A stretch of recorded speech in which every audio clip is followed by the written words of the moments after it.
ভর্তা করা হবে মানিক পাতা।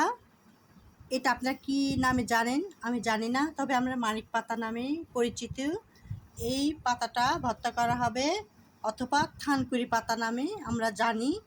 এই পাতার মধ্যে কতটা শান্তি শাক আছে একসাথে মিলিয়ে ভর্তা করা হবে, তার সাথে তেঁতুল দিয়ে। অত্যন্ত মজাদার টেস্টফুল এই মানিক পাতা অথবা থানকুনি পাতা নামে পরিচিত। খেতে কিন্তু খুবই লোভনীয়, টেস্টফুল, গরম ভাতের সাথে খাওয়া হবে। এটা খুবই উপকারী, সচরাচর রাস্তার পাশে এগুলোকে পাওয়া যায়। খেতে কিন্তু খুবই টেস্টফুল, গরম ভাতের সাথে খেলে একবার খেলে আবার খেতে ইচ্ছা হবে এরকম মানিক পাতা অথবা থানকুনি পাতা। এই পাতাটা আমি সামান্য লবণ দিয়ে সিদ্ধ করে নিয়ে নেব।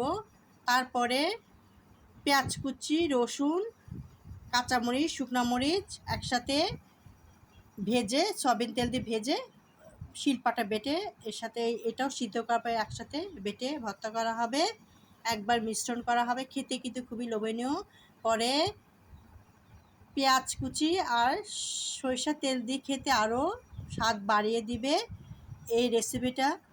আজকে আমি এই মানিক পাতা অথবা থানকুনি পাতাটা সামান্য লবণ দিয়ে সিদ্ধ করে নেব।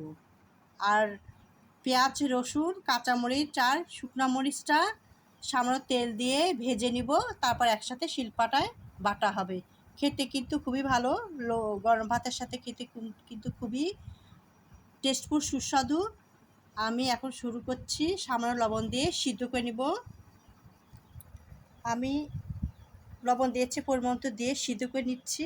আমি লেবু পাতা দিচ্ছি, সুন্দর একটা গন্ধ আসবে, স্মেল গন্ধ আসবে, খেতে আরও টেস্টফুল হবে, খাওয়ার স্বাদ বাড়িয়ে দিবে। এই যে লেবুর পাতাটা দিয়ে দিচ্ছি। শাকটা শুকনো করে ভেজে নিয়েছি, দেখতে পাচ্ছি শুকিয়ে গেছে। এবার নামিয়ে ফেলবো। লেবুর পাতাগুলি ফেলে দিয়ে বেটে নেব শিলপাটায়। পেঁয়াজ, রসুন, শুকনো মরিচ, কাঁচামরিচটা ভেজে নেব সামান্য তেল দিয়ে, একসাথে দিয়ে ভেজে নেব, উল্টে পাল্টে ভেজে নেব এগুলো।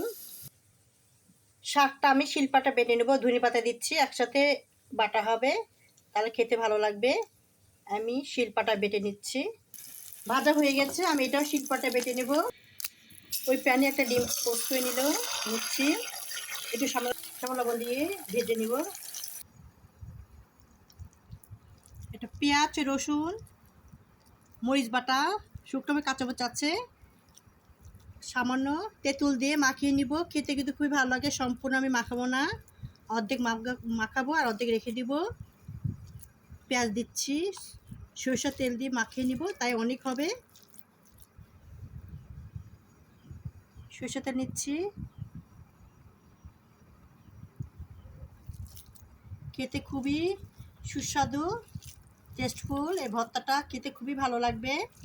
সাথে ডিম পোচ আছে, তার সাথে থাকবে কলার মুচি, চিংড়ি মাছ দিয়ে ঘাটি, আরও খেতে স্বাদ বাড়িয়ে দিবে।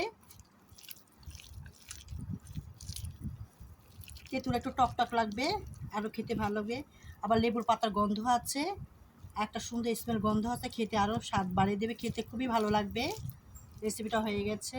এই ভর্তাটা করলে আমার মনে হয় তখনই ভাতটা খেয়ে ফেলি, এত ভালো লাগে। আমি ভাত নিয়ে ফেললাম। এই যে ভর্তা আছে থানকুনি পাতা অথবা, এই ভর্তাটা খুবই ভালো লাগে। এই ভর্তাটা তার সাথে আছে ডিম পোচ, তার সাথে আছে কলার মুচি, চিংড়ি মাছ দিয়ে ঘাটি, খেতে আরও স্বাদ বাড়িয়ে দেবে। মাছ মাংসর চেয়ে অম্লান স্বাদ, এত টেস্টফুল, এত খেতে ভালো লাগবে, মুখরোচন। আমি এখনই খেয়ে ফেলবো।